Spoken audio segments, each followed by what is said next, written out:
Welcome to latest release African Folktales, where African stories, history, and wisdom come alive. Let's begin. Before the world wrote its stories in books, Africa was already telling us through firelight tales, through the voice of the griots, through proverbs whispered by elders, and through the beating of the drum. Welcome to the world of African literature, a journey that begins long before the pen touched the page. In Africa, literature was first spoken, not written. The earliest stories were passed down orally. Folk tales, myths, praise songs, riddles, and proverbs. In West Africa, griots were more than storytellers. They were living libraries, preserving the history of kings, heroes, and entire nations.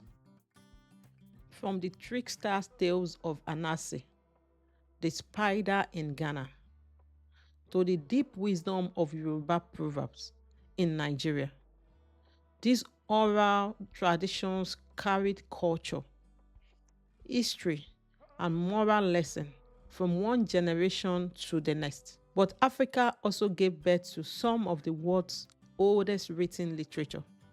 In ancient Egypt, around 2000 BC, stories like the Tale of Chinua and the Book of the Dead were recorded on papyrus. In Ethiopia, the Kebra Nagast preserved the story of the Queen of Sheba and King Solomon.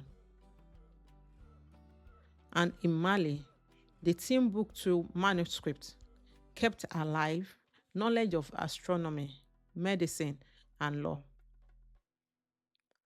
So while much of the world once thought Africa had no books, history tells a different story. Africa has always written, spoken, and sung its wisdom. Fast forward to the colonial period. European powers tried to silence African voices, but African writers rose to resist. In Nigeria, Chinua Achebe gave the world Things Fall Apart, showing the clash between tradition and colonial rule. In Kenya, Ngũgĩ Wa Thiong'o wrote Weep Not, Child, and later turned to writing in his native Kikuyu as a form of resistance. And in Nigeria, Wole Soyinka used drama and satire to fight oppression, while also speaking out against injustice across Africa, including apartheid in South Africa. These stories were not just novels, they were weapons of truth, reclaiming Africans' identity. After independence, African literature grew louder and bolder. Women's voices rose. Writers like Buchi Emecheta and Miriam Abba explored motherhood, feminism, and the struggles of African women. Today, African literature is global.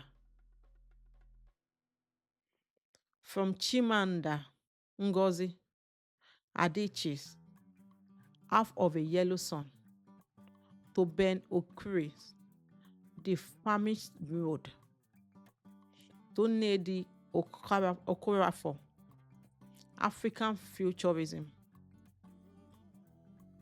African writers are shaping the past, the present, and even the future.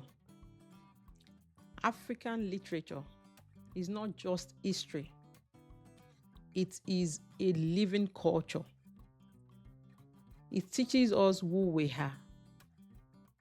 It corrects the lies told about us. It celebrates joy. It remembers pain. And it keeps traditions alive.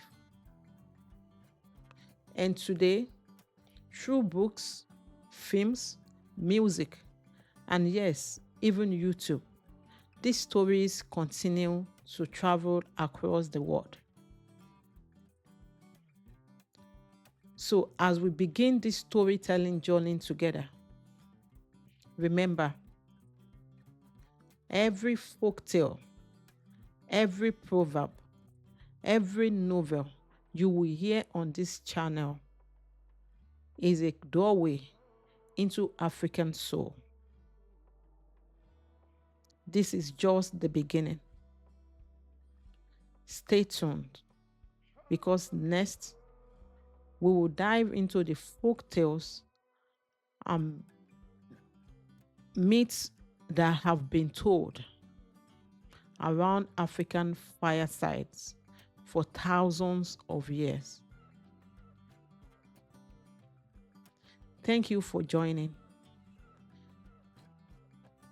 Latest release African folktales, where African stories never end. If you enjoy today's tale, remember to like, share, and subscribe. Until our next story, may wisdom guide your path. Thank you.